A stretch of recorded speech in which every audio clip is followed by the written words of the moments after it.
Volume 1 Chapter 1. How It All Began. You are listening at famvetv.info. What / this. A soul from the outside. Wandering into my domain, another one. Just like him, very well. I / LL play with him, for this world belongs to me and me alone. Before I realized it, I was stuck inside a baby's body that I thought I had died. I should have died. I remembered how painful it was for water to enter my lungs. It lasted for a good few horrifying minutes until I finally lost my consciousness. It was like a really, really bad asthma attack, and I was certainly familiar with those, having it for most of my life, but then, when I woke up, I was already a baby. At first, I thought I was in hell, and my new state is my personal torture.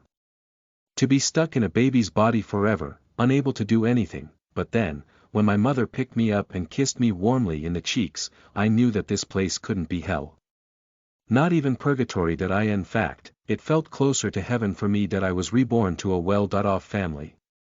We live in a small mansion in the countryside, far away from the hustle and bustle of modern city life that I was used to.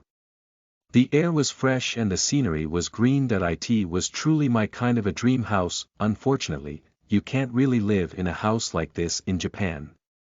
Unless you're some rich guy who can afford not to slave away in our big cities. My brother and sister certainly could, I imagine, but knowing their personality, they wouldn't be interested in such a leisurely, and dare I say it, lazy life. They love the hustle and bustle of the modern era, where you only got a few hours of sleep and no rest even on weekends and holidays. I was jealous of that drive they had. If only I was more like them, I would have become a better person perhaps. Or at the very least, I would hate myself less. But on the other hand, my lazy side detested them for it, thinking they, and many others like them, are just perpetuating the brutal work culture that us Japanese are famous for abroad. Yeah, I still read the news.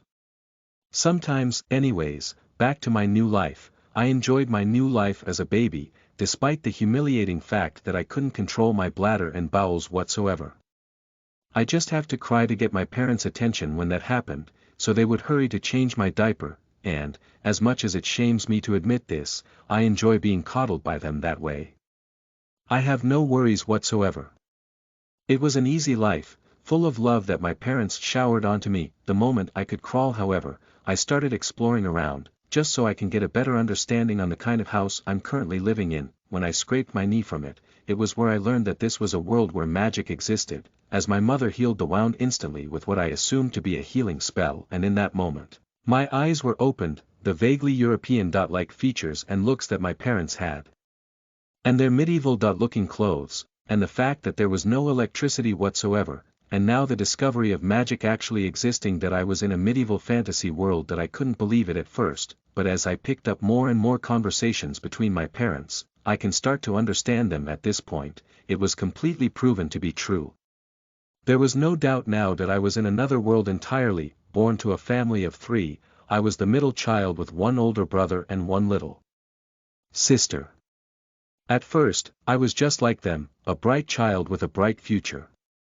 At elementary school, not to brag or anything, I was quite famous for being the smartest, and the cutest kid in class.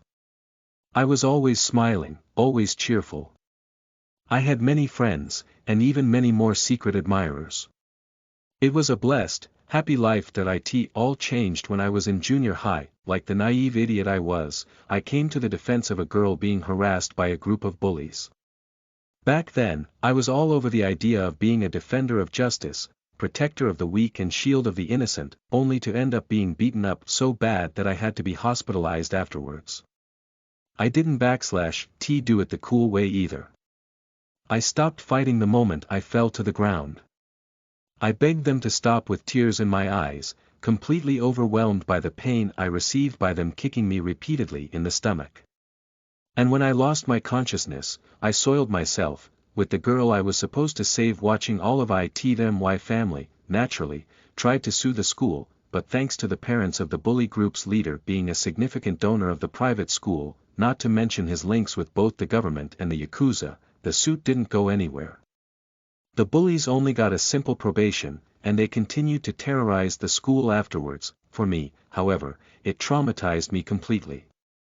I refused to go to school for an entire year afterwards. My fear of the bullies was so much that I couldn't even step outside the house without a panic attack.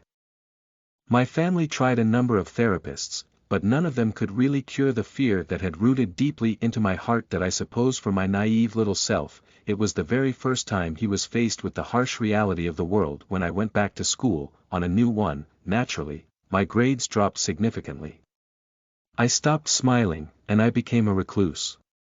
I started avoiding real life altogether, submerging myself in fictional worlds instead through books, anime, and video games. Those three were my only escape in my 1 year of absence.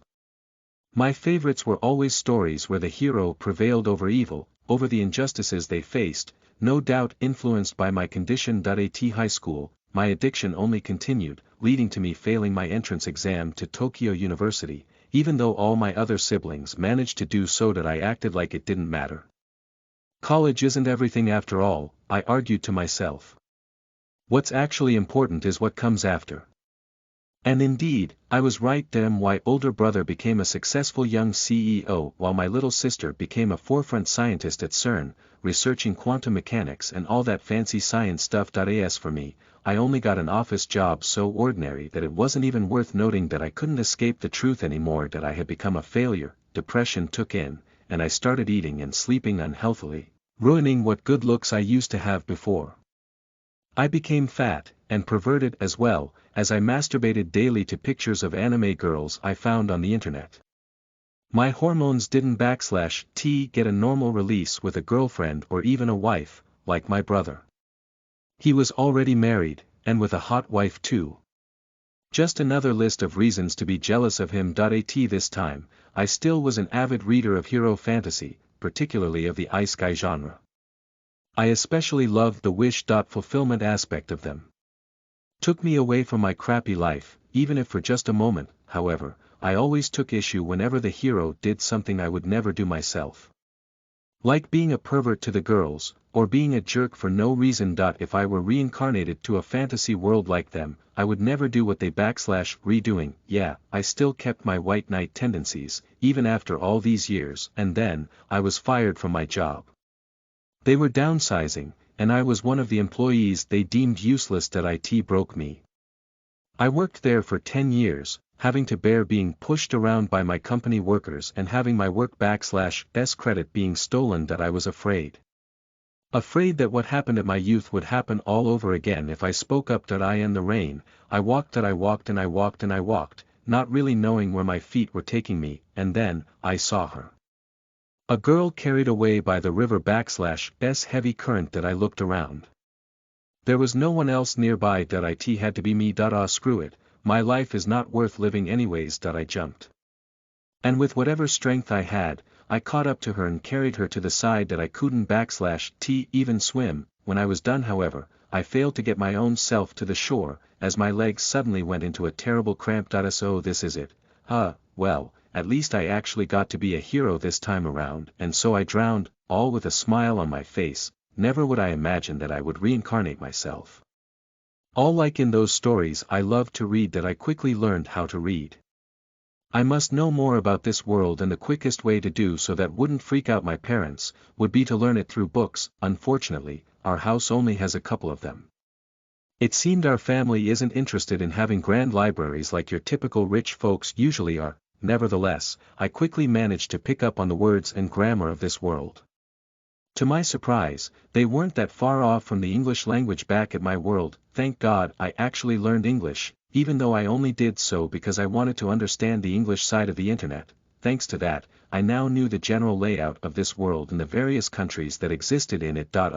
And I also got my hand on a magic book. A real, honest to goodness, magic book. Naturally, I immediately tried the spells in it, starting from those that looked the easiest. The book said that you were supposed to chant a certain set of words to cast a spell. However, I immediately learned that you still can do it, even without the chant, and I learned it all through pure accident. My reading capability was still limited, so I couldn't quite understand the words I was supposed to chant. I tried to chant anyway, making up the words instead, and it worked. I formed a small ball of wind from the palm of my hand. I couldn't believe it. So I decided to experiment.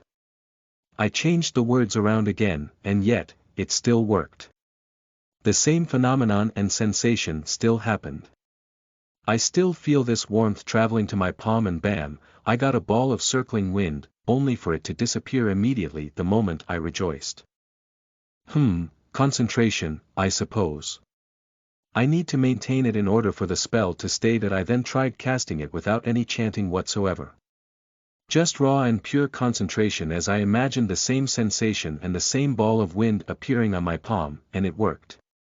It actually worked. That I read the book further, but it didn't say anything about casting spells without chanting. Then, could it be that I'm special in the matter? Could it be that I'm actually a magic genius? Hey, and so with that big-headedness and arrogance, I started gleefully trying out magic as much as I can, only to pass out after the 6th spell, even wetting myself in the process. That I forgot.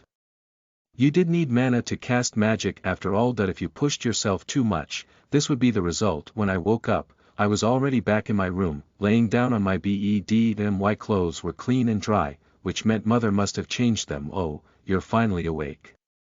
I looked to the side, and there, I saw my older sister staring at me. Her name was Marina, and she was around 5 years older than me, making her 6 right now. She had shoulder-length dirty blonde hair, and she had green eyes, just like mother. Even so, she wasn't like other kids her age. She always acted, for a lack of a better term, mature. That it was hard not to see her as my older sister, even though technically, if we counted my previous life, I was far older than her. You've been sneaking into Papa's study, haven't you? Learning magic on your own. There it was. She gave me that look again. The look that made me immediately feel guilty. She would make an excellent mother. Wouldn't have to yell to scold her kids. Even the father would be scolded by her with ease. I imagined. That's not good, you know.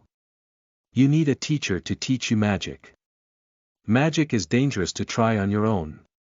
How about I become your teacher?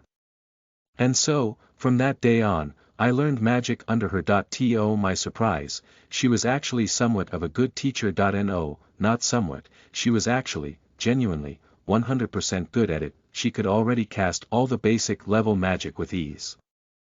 And not just that, she even demonstrated several intermediate level ones to me.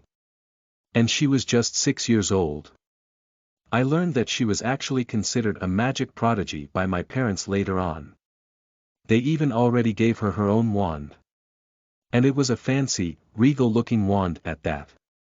Not anything like the magical girl wands you would expect girls her age to hold. That I could tell how proud she was of that wand. She always took care of it, carrying it in her dress pocket anywhere she went. That I actually tried to get a hold of it one day, but before I could, she already snatched it back. That I got a lecture from her afterwards, about how I shouldn't be taking people's magic wands because it could be dangerous. Your magic power is enchanted significantly with a wand in your hand. You're going to hurt yourself if you cast anything while holding it. She told me in her usual naggy, bossy tone. Really, she was the perfect picture of the overly serious and responsible older sister character. Marina, when I first heard the news from mother that she was pregnant, I was ecstatic. Finally, I was going to get a sibling. But then, I realized that they could be a boy. And I hated boys. They kept teasing me, pulling my hair and even lifting my dress. And they laughed at the bare panties I was wearing. Mom, I don't want a baby brother. I want only a baby sister. I told her. Oh dearie. She just smiled at me. I don't know if it's going to be a boy or a girl. But I do know that you would have to be a good big sister to them, alright. I don't wanna do it if it's a boy though. Boys are icky and gross. Ah, I see the boys in the village is giving you a hard time again. As usual, mother just saw right through me. That the more reason why you should take care of your baby brother well. Raise him up to be a gentleman, then you have an adorable little brother you can always play with. I didn't believe her at first. Those 9 months felt terribly long, as I anxiously waited for the baby to be born. When the delivery day happened, I waited nervously outside the bedroom, pacing back and forth as I bit my thumb. Father was the first to enter once the healer told him to. After several minutes, the healer told me to enter as well. /s a male, Marina. Congratulations. You now have your own little brother. Father patted me on the back. My smile disappeared into a frown. It really is a boy after all, but then, the moment I saw him, my heart melted on the spot. Aw, he/s so cute. Can I hold him, mother? Of course, dear. Just be careful, alright? That day, I swore to be the best big sister that I could be. I would raise him right. He wouldn't be like those village hooligans. Hugo 4 years had passed since I started learning magic with Marina. I was now 5 years old, making her 10. I had grown a lot since then, both in height and in my ability with magic.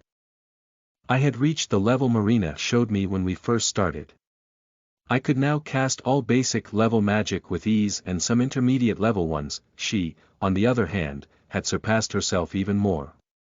She had mastered all intermediate level magic and she was now dabbling in advanced level ones. Our father and mother both agreed to send her to a magic school, so that her talent could be cultivated further. She would go next year, at 11. It was a boarding school, located far away than the boonies we were in right now. I would only be able to see her once a year, in the summer holidays. I knew I should be happy for her, but I still couldn't help but feel a twinge of loneliness in my chest. In these 4 years, I had become quite attached to her. It seemed, sis, why don't we skip the magic lessons today?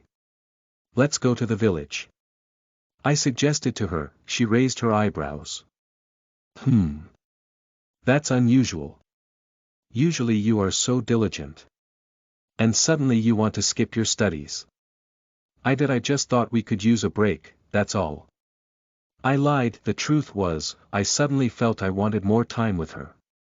Time that wasn't just spent on her teaching me magic. I wanted to make memories with her. Naturally, I couldn't just say to her face.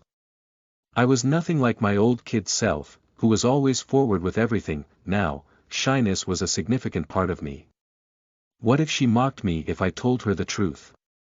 She certainly could tease me for being a crybaby. I didn't want that. I wanted her to think of me as dependable. Or even cool. If a 5-year-old could ever be that. Well, I suppose we can do that, she replied with a smile. We'll have to ask father first though. ForestDweller Renee / the mother Marina / the sister, around 12.13 years old. Listen to the full novel at famvetv.info, direct link in the description.